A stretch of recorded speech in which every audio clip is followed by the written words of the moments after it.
ପିଲାମାନେ କେମିତି ଅଛ ସବୁ? ଆଜି ଆମେ ଅ ଆ ଶିଖିବା। ଅ ଆ ଲେଖା ଶିଖିବା। ତ ଚାଲ ଆରମ୍ଭ କରିବା। ପ୍ରଥମେ ଅ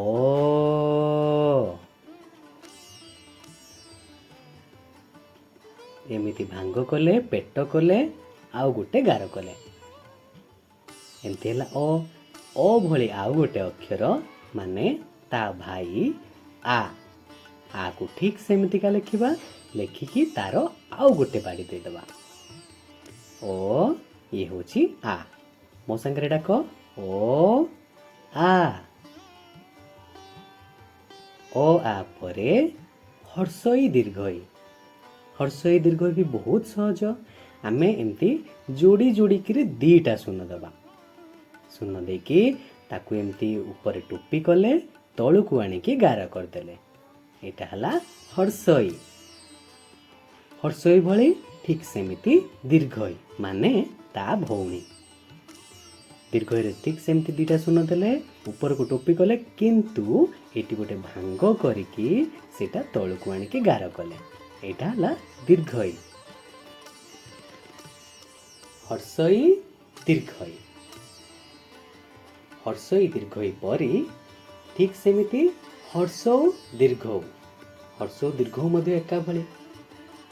ହର୍ଷଉରେ ଏମିତି ଗୋଟେ ତେର୍ଛା ଗାର ଦେଲେ, ତାପରେ ତାକୁ ବୁଲେଇକି ଆଣିକି ଗୋଟେ ଭାଙ୍ଗ କରିକି ଉପରେ ଟୋପି କଲେ, କରିକି ତଳକୁ ଗାର କଲେ। ଏଇଟା ହେଲା ହର୍ଷଉ। ହର୍ଷଉ ଭଳି ଦୀର୍ଘଉ ଲେଖିବା, କିନ୍ତୁ ଦୀର୍ଘଉରେ ଦିଟା ଭାଙ୍ଗ। ଗୋଟେ ଭାଙ୍ଗ ଆଉ ଦିଟା ଭାଙ୍ଗ। ତଳକୁ ଆଣିଲେ ଏମିତି ଗାର କରିଦେଲେ। ହେଇଗଲା ହର୍ଷଉ। ଏଟା ଦୀର୍ଘଉ। ହର୍ଷଉ ଦୀର୍ଘଉ।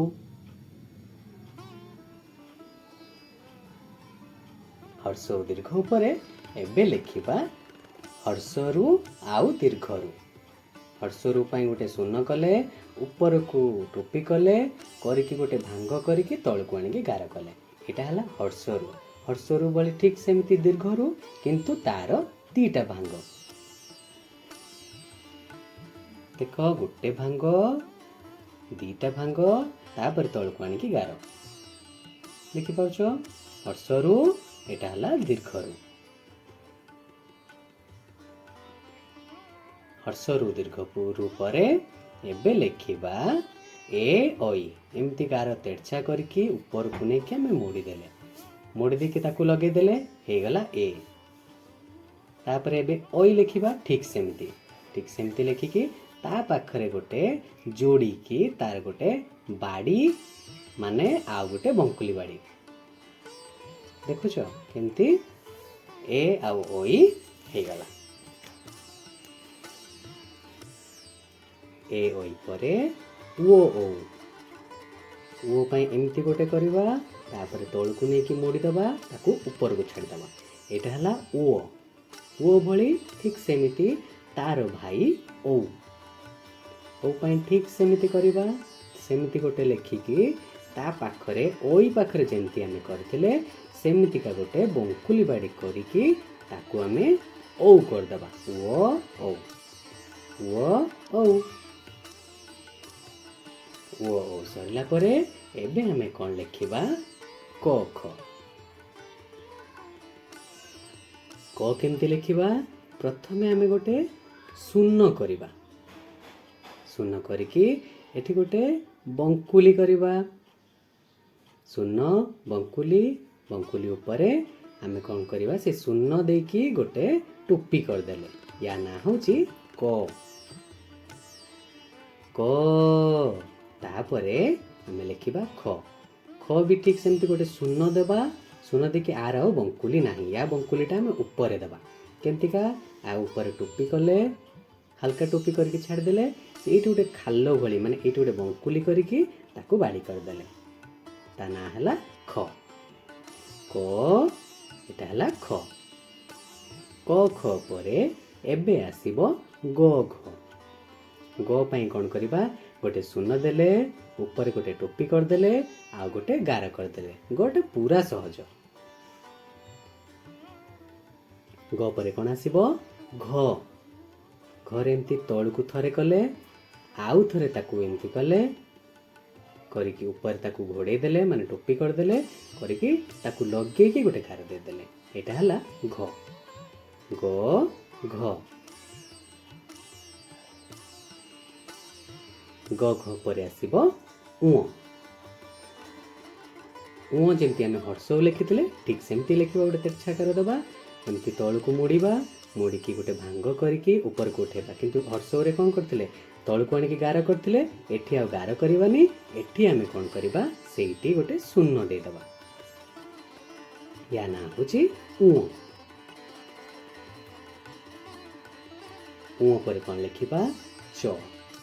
ଚ ତ ପୁରା ସହଜ। ଚ ପାଇଁ ଗୋଟେ ଶୂନ ଦେଲେ, ଉପରେ ଗୋଟେ ଟୋପି କରିଦେଲେ, ଗ ପାଇଁ ଏମିତି ଗାର ଦେଉଥିଲେ, ସେଠି ଏଠି ଆଉ ଗାର ଦିଆଯିବନି, କେବଳ ସେତିକିରେ ହିଁ ରହିବ। ଏହା ନାଁ ହେଉଛି ଚ। ଆଉ ଚର ଭାଇ ଛ।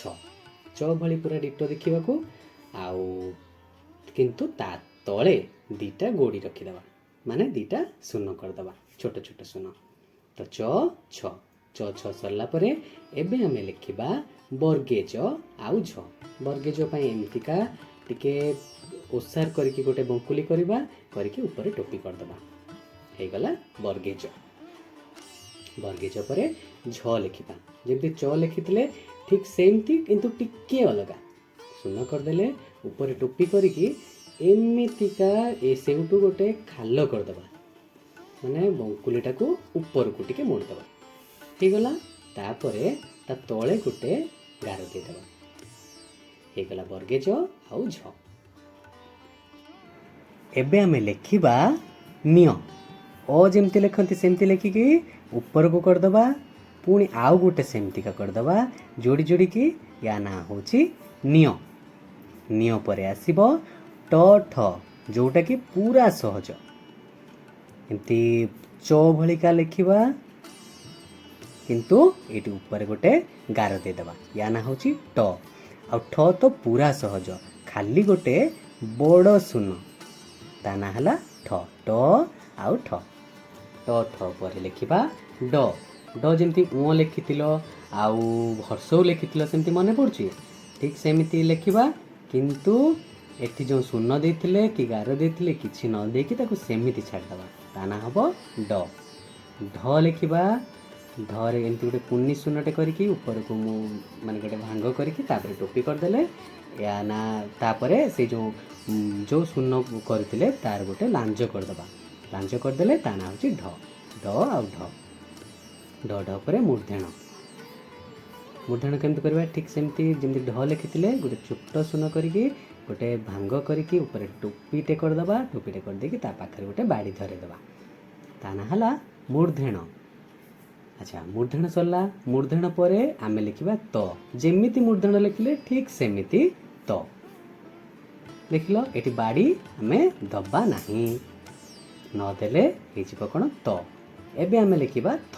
ତ ଉପରେ ଥ, ଯେମିତି ଅ ଲେଖୁଥିଲେ ଠିକ୍ ସେମିତି, କିନ୍ତୁ ଅରେ ଦୁଇଟା ଭାଙ୍ଗ ରହୁଥିଲା, ୟାର ଗୋଟେ ଭାଙ୍ଗ ମାନେ ଗୋଟେ ଶୂନ ଦେଇକି ସେଇଟା ତଳକୁ ପେଟ କରିକି ତାର ଆମେ ଗୋଟେ ଗାର ଦେଇଦେଲେ, ହେଇଗଲା ତ ଥ। ତ ଥ ପରେ ଏବେ ଆମେ ଲେଖିବା ଦ। ଏମିତି ଗୋଟେ ବଙ୍କୁଲି ଭଳି କରିକି ଗୋଟେ ଛୋଟ ବାଡ଼ି ଦେବା, ଉପରେ ଗୋଟେ ଟୋପି କରିଦେବା, ୟା ନାଁ ହେଲା ଦ। ଆଚ୍ଛା, ଦ ପରେ ଧ ମଧ୍ୟ ପୁରା ସହଜ। ଏମିତି ଗୋଟେ ତେର୍ଛା ଗାର ଦେଇଦେବା, ଦେଇକି କ'ଣ କରିବା, ଗୋଟେ ତାର ପେଟ କରିଦେଇକି ଗୋଟେ ତାକୁ ବାଡ଼ି ଧରେଇଦେବା, ହେଇଗଲା କ'ଣ ଧ। ଦ ଆଉ ଧ। ଦ ଧ ପରେ ଆସିବ ଦନ୍ତେନ। ଦନ୍ତେନର ଗୋଟେ ଦାନ୍ତ କରିବା, ପାସ୍ ଦେଖ ତାର ମୁନିଆ ଦାନ୍ତ ଗୋଟେ କରିଦେଲେ, କରିଦେଇକି ତା ଉପରେ ଗୋଟେ କ'ଣ କରିବା, ଟୋପି କରିଦେଲେ, ୟା ନାଁ ହେଲା ଦନ୍ତେନ। ଦନ୍ତେନ ପରେ ପ। ପରେ ପେଟ। ପରେ ତଳ ପେଟ, ଆଉ ଗୋଟେ ଉପରେ ତାକୁ ଘୋଡ଼େଇ ଦେଇକି ଟୋପି କରିଦେଲେ ପେଟ, ହେଲା। ତାପରେ ଗୋଟେ ଗାର ଦେଇଦେବେ, ଗାର ଦେଇଦେଲେ ହେଇଗଲା ପ। ଆଉ ପର ଭାଇ ଫ। ପ ଯେମିତି ଫ ସେମିତି, କିନ୍ତୁ ଫରେ ଗୋଟେ ଶୂନ, ତା ମୁଣ୍ଡ ପାଖରେ ଗୋଟେ ଶୂନ। ପ ଫ ସରିଲା। ଏବେ ଲେଖିବା ଆମେ ବ।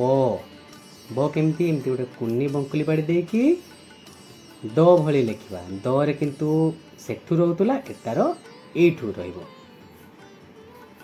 ତ ବ ହେଇଗଲା। ଏବେ ଲେଖିବା ଭ। गोटे कुनी बंकुली बाड़ी को एमने बुले आनिबा बुले आनी गोटे भांग करिकी ऊपर टोपी करवा तल को आनिकी गार करदबा हे गला भ भ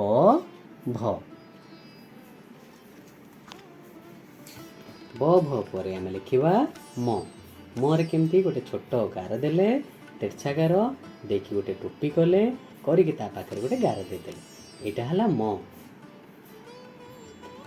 पर आम लिखा जियो माने अंतस्थ जियो जमती प लिखिथिले सेमती प गोटे लिखिदबा लिखि देकी ता जो भांग पाखरे गोटे गार देदेबा एटा हला अंतस्थ जियो म जियो।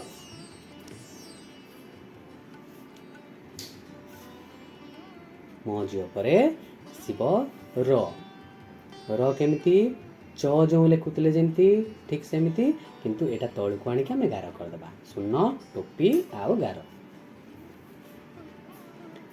र हे गला एबे लिखिबा आमे ळ केमती एमिति पहाड़ भली दीटा भांग करिबा करिकी ऊपर गोटे टोपी दे देबा बस हे गला र आउ ळ। एबे लिखिबा ओ से ओ जो ओ से ओ नुह आउ गोटे ओ से सही भली किंतु ता तळे गोटे कुनी बंकुली बाड़ी ओ हे गला। एबे लिखिबा तालव्यस बा तालबेस पई गोटे शून्य कले ऊपर को उठेले उठे गोटे भांग करिकी टिके टोपी करिकी ताकू गोटे आमे गार दे दबा देखि पाउछ ओ आउ तालबेस ओ तालबेस परे हमर मुदनेश आउ दंतेश हमर तीनोटी स तालबेस मुदनेश दंतेश तबे आमे मुदनेश लिखिबा मुदनेश रे प कर देले गोटे प कर देगी ता पेट भितरे गोटे गार टाण देले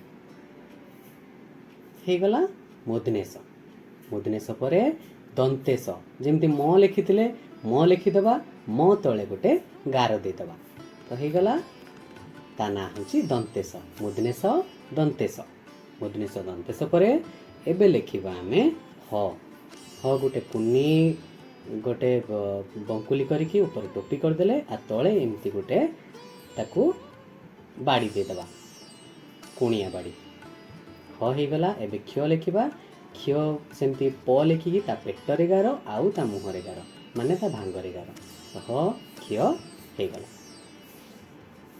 ह क्ष पर इयो लिखिबा इयो भी ठीक सेमती प लिखिदबा ता मुहरे गोटे गार दबा देखी एठी गोटे इंग्राजी रे टू जेमती लिखंती ठीक सेमती गोटे टू लिखिदबा या ना होची इयो तापरे इयो परे आमे लिखिबा ल केमती ळ लिखितिले ळ ठीक सेमती आमे यार टोपी करिकी आनिकी तळको गार करदेले या ना हबो ल ह क्ष इयो ल हे गला। एबे लास्ट रे कोन आसीबो अनुसारटा खाली गोटे शून्य विसर्ग रे दुईटा शून्य आउ चंद्र बिंदु चंद्र देखिछ आकाश रे जन्म मामू से जन्म मामू रे गोटे बिंदु दे देले हे गला चंद्र बिंदु अनुसार ओ तो शिखिले एबे एमितिका नुआ वीडियो आहुरी देखिबा पई आम चैनल को सब्सक्राइब करी पाखरे थिबा बेल आइकन को दबाई दियंतु आ वीडियो टी भलो लागिथिले लाइक करबा भूलंतु। तो देखाबा आ गोटे वीडियो रे।